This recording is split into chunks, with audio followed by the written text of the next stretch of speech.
So இந்த மரத்தை பற்றின சில அவேர்னஸ். இது எதுக்காகனா, காரைக்கால் மாவட்டத்தில் டவுன் பிளானிங்கிற பேரில் விளைநிலங்களையும் அப்புறம் குடியிருப்பு பகுதிகளுக்கும் அப்ரூவல் கொடுத்துட்றாங்க.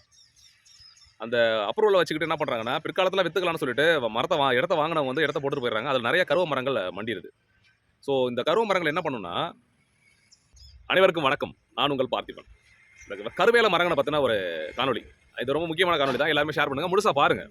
கருவேல மரங்கள் வந்து நம்ம சமுதாயத்திற்கு ஒரு தீங்கு விளைவிக்கக்கூடிய ஒரு மரம்னு சொல்லிட்டு ஒரு ஆய்வு அறிக்கையில் சொன்னதுக்கப்புறம் தமிழக அரசு வந்து அந்த மரங்களை அழிப்பதற்காக நிறைய முயற்சிகள் எடுத்து, அந்த மரங்கள் வந்து காலகாலமாக நம்ம வந்து பயன்படுத்திக்கிட்டு இருந்தாலும் இப்போ சமீப காலமாக அந்த மரங்களை வெட்டும் திறன் குறைஞ்சிருச்சு. காரணம் என்னன்னா, விறகுகளுக்காக கிராமப்புறங்களில் அந்த மரங்களை வெட்டிக்கிட்டு இருந்தாங்க. அதுக்கப்புறம் வந்து அந்த கேஸ் சிலிண்டர் வந்து வீட்டுக்கு வீடு கேஸ் சிலிண்டர் வந்ததுனால அதிகமாக அந்த மரங்களை யாரும் பயன்படுத்துறது கிடையாது. இது எதற்காகனா, காரைக்கால் மாவட்டத்தில் இருக்கிற அதிகாரிகள் புரிஞ்சுக்கணுங்கிறதுக்காக தான்.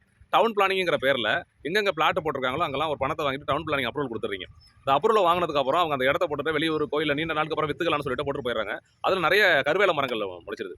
ஸோ டவுன் பிளானிங் அப்ரூவல் கொடுக்கறதுக்கு முன்னாடி நீங்கள் என்ன பண்ணணும்னா, அந்த பிளாட் வந்து பாதுகாப்பாக இருக்கா, அது மாதிரி கருவ மரங்கள் வளராமல் இருக்குதா, வேற ஏதாவது மரங்கள் வச்சு அதில் பராமரிக்கிறாங்களான்னு நீங்கள் பார்வையிடணும். பார்வையிட்டதுக்கு அப்புறம் தான் டவுன் பிளானிங் அப்ரூவலே கொடுக்கணும். நீங்கள் எல்லாருக்கும் கொடுக்கறதுனால அது வந்து அந்த இடங்கள் வந்து பிளாட்டாக அப்படியே தான் கிடக்குது. அதில் வந்து நிறைய கருவ மரங்கள் மண்டிடுது. இந்த கருவ மரத்தோட ஸ்பெஷாலிட்டி என்ன, எதற்காக இந்த மரங்களை அழிக்கணும்னு சொல்லிட்டு தமிழக அரசு ஒரு திட்டத்தை கையில் எடுத்தாங்கன்னு சொன்னால், இந்த கருவேல மரங்கள் இருக்குல்ல, இந்த மரங்கள் வந்து நிலத்தடி நீரை மட்டும் உறிஞ்சி வளராது, காற்றில் இருக்கிற ஈரப்பதத்தை உறிஞ்சி வளரக்கூடிய ஒரு தன்மை கொண்டதா இது என்ன செய்யணும், காற்றில் இருக்கிற ஈரப்பதத்தை இழுத்துட்டுனா ஃபுல்லாக வெயில் அதிகமாக இருக்கும். அங்கே இருக்கிற வசிக்கிற மக்களுக்கு வந்து ரொம்ப ஒரு நெருக்கடியான ஒரு சூழ்நிலையாக இருக்கும்.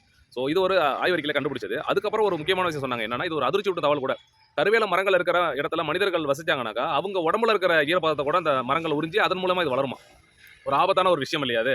ஸோ அதனால தான் இந்த மரங்களை வந்து உடனடியாக அழிக்கணும்னு சொல்லிட்டு தமிழக அரசு முடிவு பண்ணியிருந்தாங்க. அப்புறம் அது அப்படியே கிடப்பில் போடப்பட்டு விட்டது.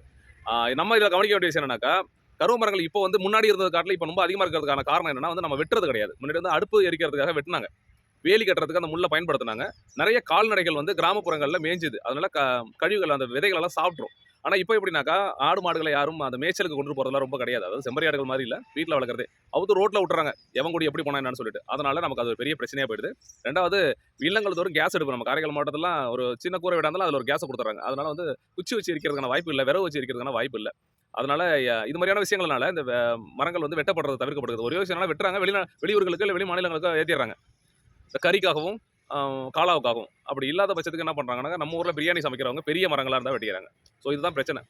அதனால் காரைக்கால் மாவட்ட நிர்வாகம் தலையிட்டு இந்த கருவேல மரங்கள் உற்பத்தி ஆகிறத தடுப்பதற்கான முயற்சியும் எடுக்கணும். இப்போ புதுசாக வந்துக்கிற மாவட்ட ஆட்சியருக்கு தான் நம்ம அந்த கோரிக்கையை வைக்கிறோம். ஏன்னா இருக்கிற அதிகாரிகள் எல்லாமே கடந்து போயிட்டு இருக்காங்க, எல்லா விஷயங்களையும் கடந்து போயிட்டு இருக்காங்க.